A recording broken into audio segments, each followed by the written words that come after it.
Je vais vous raconter aujourd'hui l'histoire d'une poupée peu banale. Tout commence un peu avant les années 1920 au Japon. Un jeune homme qui était en voyage d'affaires à ce moment-là voulait faire un cadeau à sa petite sœur de 2 ans. Il est tombé sur une boutique dans laquelle était vendue une petite poupée vêtue d'un kimono aux cheveux ondulés. Une fois rentré, il lui offrit. La petite fille était très contente de ce cadeau et ne cessait de jouer avec. À l'âge de 3 ans, cette petite fille est morte d'une grave maladie. La famille a déménagé peu de temps après cet événement.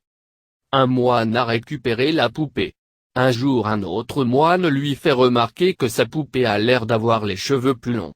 Celui-ci n'y a pas cru et a pensé qu'il s'agissait de son imagination qui lui aurait joué un tour.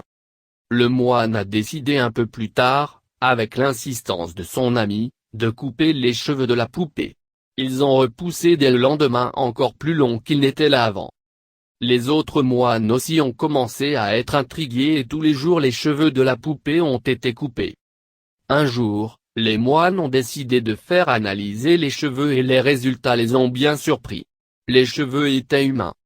Elle se trouve aujourd'hui au temple bouddhiste de Kedo. Les moines s'occupent d'elle et la coiffent depuis des années. Ils lui coupent les cheveux tous les ans.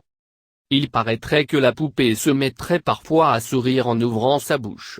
Les moines pensent que la poupée renfermerait l'âme de la petite fille morte à 3 ans, Kikuko Suzuki. Aujourd'hui, il est possible de voir cette poupée dans le temple dont je vous ai parlé.